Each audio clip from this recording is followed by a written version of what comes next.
साथियों, आज हम कुशीनगर में जिस स्थान पर हैं वह विश्राम स्थली है भगवान बुद्ध की। आपने अनेकों चित्र देखे होंगे, तस्वीरें देखी होंगी, वीडियोस देखी होंगी जिसमें दिखाया गया भगवान बुद्ध को लेटे हुए, विश्राम करते हुए। भगवान बुद्ध ने कहा था कि वैधम्मा संखारा अपमादेन संपादेत, यानी कि सभी संस्कार जो है नष्ट होने वाले हैं। जो भी कुछ उत्पन्न हो रहा है वह नष्ट होगा, इसीलिए जो है अप्रमादी रहकर हर कार्य को संपादित कीजिए, यानी कि उसको पूर्ण कीजिए। और आप देख रहे हैं यहाँ पर जो है कि चीवर लेकर लोग जो है किस तरीके से श्रद्धा से युक्त होकर, उस विश्वास से युक्त होकर आपको ये लोग जो है जाते हुए दिखाई देंगे। जहाँ पर अभी मैनेजमेंट के द्वारा जो है इनको व्यवस्थित किया जा रहा है, ऑर्गेनाइज़ किया जा रहा है। और ये चीवर जो आप देख रहे हैं, कपड़ा जो देख रहे हैं, इसको जाकर जो है भगवान बुद्ध की जो मूर्ति है, जो स्टैचू है, उस पर डाला जाएगा। हालांकि ये कोई ऐसी परंपरा नहीं है, कोई रीति रिवाज नहीं है, ये श्रद्धा और विश्वास का मामला है। और श्रद्धा और विश्वास में वो सत्यता के दर्शन आपको होंगे जिसमें भगवान बुद्ध कहते हैं वैधम्मा संखारा अपमादेन संपादेत। तो जो भगवान बुद्ध कह रहे हैं वो नितांत सत्य है, कल्पना नहीं है।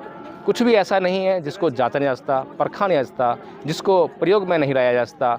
सब कुछ ऐसा है जिसकी कभी भी जांच की जा सकती है। भगवान बुद्ध ने जिस समय 2700 साल पहले ये बात कही थी, भगवान बुद्ध आज नहीं है 2700 साल बाद, तब भी ऐसी ही इसकी जांच की जा सकती थी। और आज भी उसकी उसी प्रकार से जांच की जा सकती है कि सभी कुछ जो है नष्ट होने वाला है। जो कुछ भी उत्पन्न हो रहा है वो नष्ट होगा ही। ये सूरज, ये चांद, ये तारे, और ये लोग जो है कुछ उच्चारण कर रहे हैं।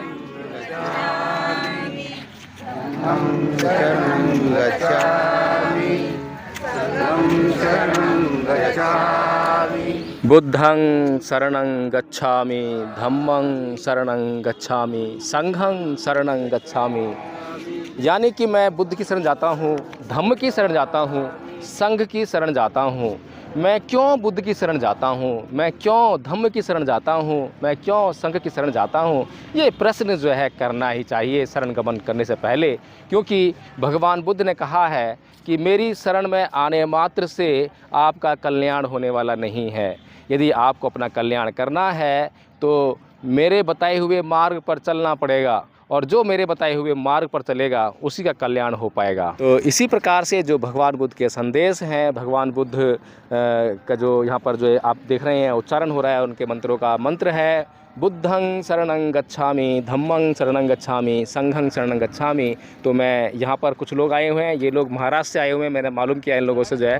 तो आप लोग यहाँ पर आए हैं तो इसके बारे में कुछ बताएंगे कि इस स्थान का आप लोगों के लिए क्या महत्व है? यहाँ पे सर्वप्रथम सबसे नमो बुद्धाय, जय भीम।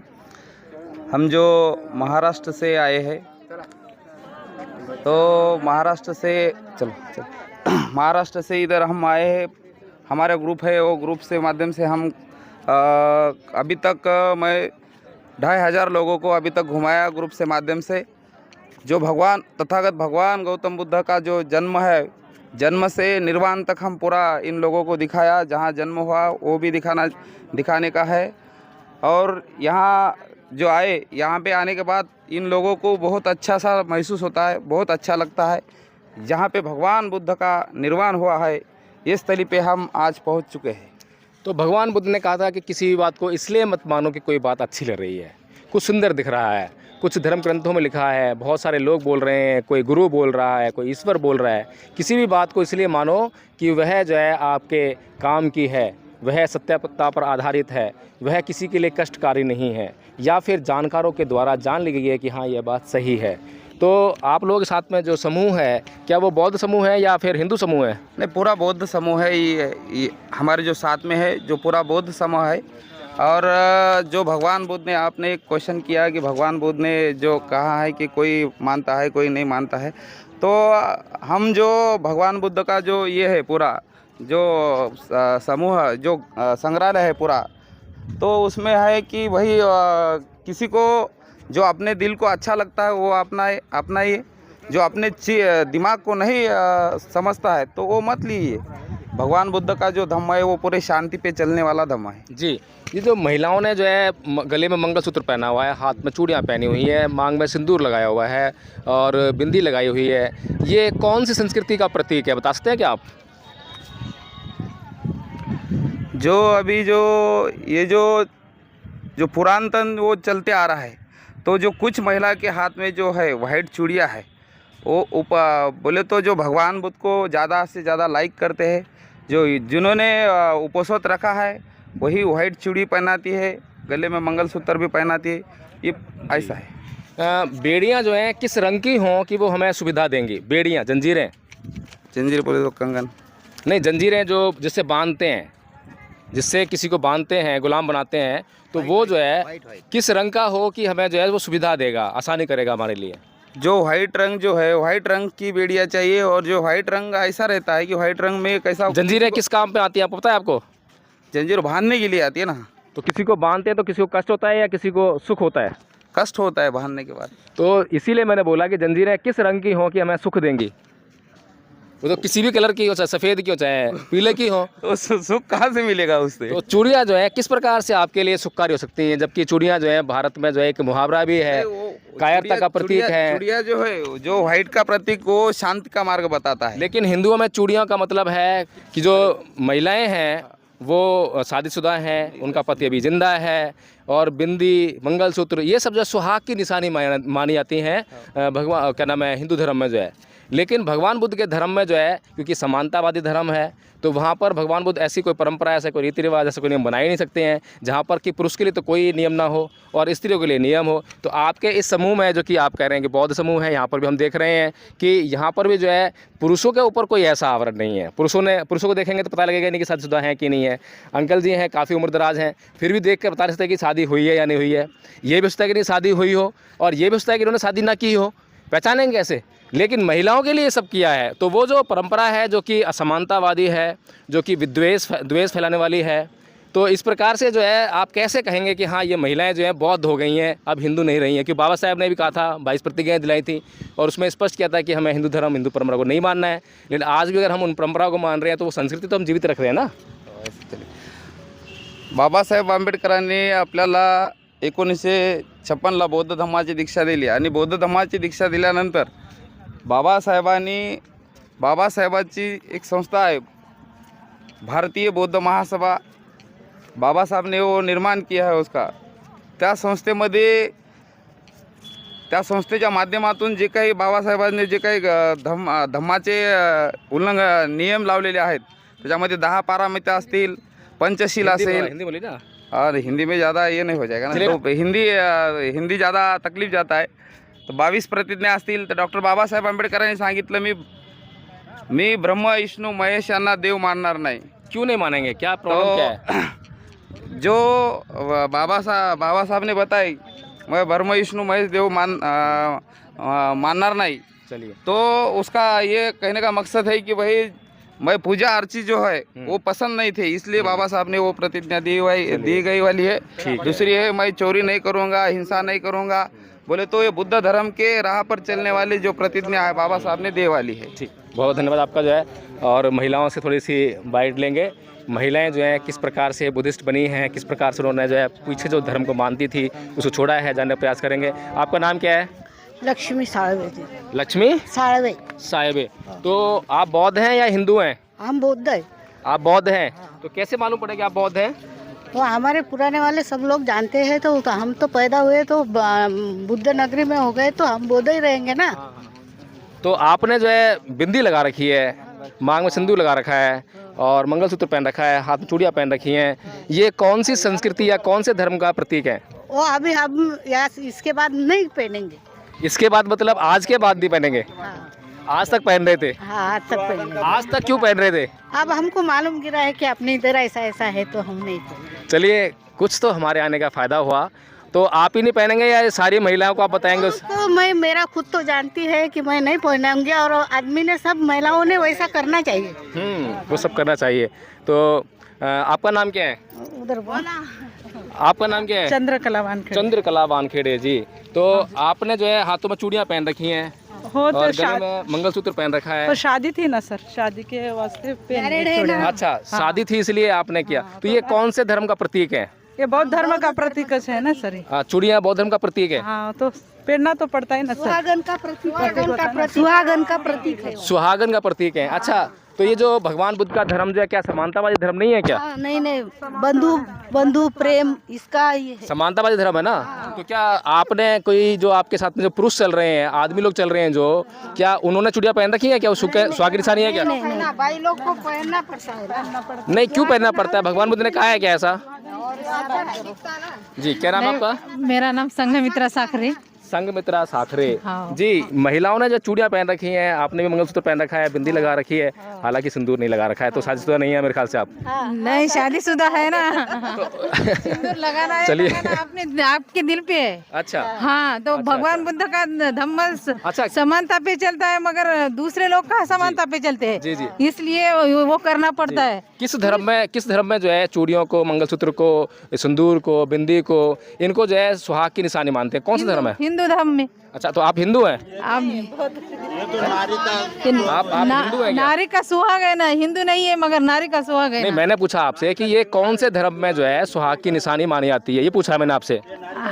नारी का श्रृंगार है ना ये। नहीं, मैं श्रृंगार की बात नहीं कर रहा हूँ, मैं पूछ रहा हूँ कि ये जो है कौन से धर्म में की निशानी मानते हैं इसको?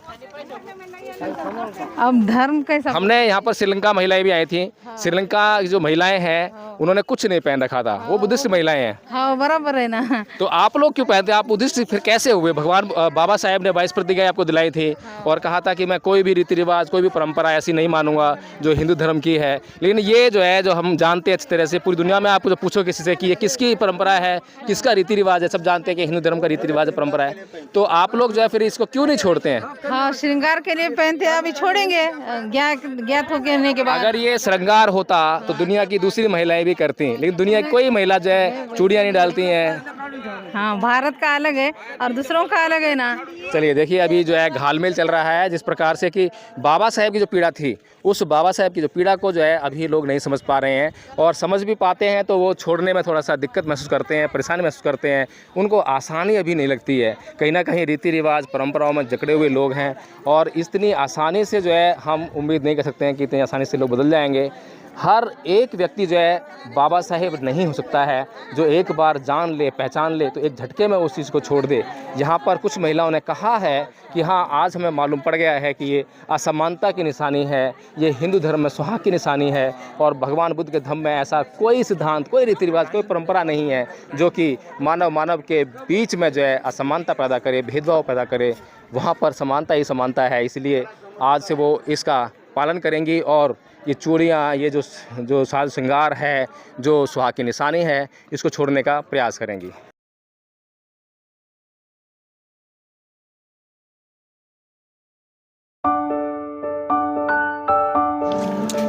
तो साथियों, अब हम उस पल की तरफ बढ़ रहे हैं जिस पल का हमें बेसब्री से इंतज़ार था, और वह पल कि भगवान बुद्ध कहीं विश्राम कर रहे हैं। भगवान बुद्ध जो पूरे जीवन भर, जब उन्हें ज्ञान प्राप्त हुआ और जब उनका महापरिनिर्वाण हुआ, तब तक एक पल भी ऐसा नहीं जब उन्होंने प्रमाद में अपना जीवन बिताया हो। अब प्रमादी रहकर उन्होंने अपना जीवन जिया, और अंतिम समय में भी जब एक व्यक्ति उनसे बात करना चाहता था, उनसे दीक्षा लेना चाहता था, जब आनंद उन्हें मना कर रहे थे कि नहीं, अब भगवान बुद्ध किसी से बात नहीं कर सकते हैं, उनके विश्राम का समय हो गया है, उस समय भी भगवान बुद्ध ने आनंद से कहा कि आने दो, आने दो, और भगवान बुद्ध ने अंतिम प्रवचन उस व्यक्ति को दिया। तो साथियों, वो पल, वो क्षण जहाँ से आपके भीतर एक गहरी श्रद्धा, जहाँ भगवान बुद्ध अपने अंतिम समय में विश्राम कर रहे हैं, जहाँ भगवान बुद्ध ने संदेश दिया, वै धम्मा संखारा अपमादेन संपादित। तो आप देख रहे हैं किस प्रकार से ये जो परिसर है, इसमें यहाँ भीतर आते ही मुझे एक अलग ही अनुभूति होने लगी। हालांकि मैं किसी रीति रिवाज, किसी परंपरा। भगवान बुद्ध ने जो संदेश पूरी मानव जाति को दिया, वै धम्मा संखारा अपमादेन संपादेत, सभी कुछ संस्कार नष्ट होने वाले हैं। इसीलिए अप्रमादी रहकर सभी कार्यों को संपादित कीजिए, पूरा कीजिए। जो निश्चय कर लिया, जिस बात का निर्णय कर लिया, फिर उसके बाद रुकना नहीं है, थमना नहीं है। और जो संस्कार आपको परेशान कर रहे हैं, उन संस्कारों से मुक्ति पानी है, उन आदतों से मुक्ति पानी है। और इसके लिए निरंतर सम्मा सती, सम्मा सती, सम्मा सती, जागते रहो, जागते रहो, जागते रहो। अक्सर आपने ये शब्द चौकीदारों के मुख से सुने होंगे।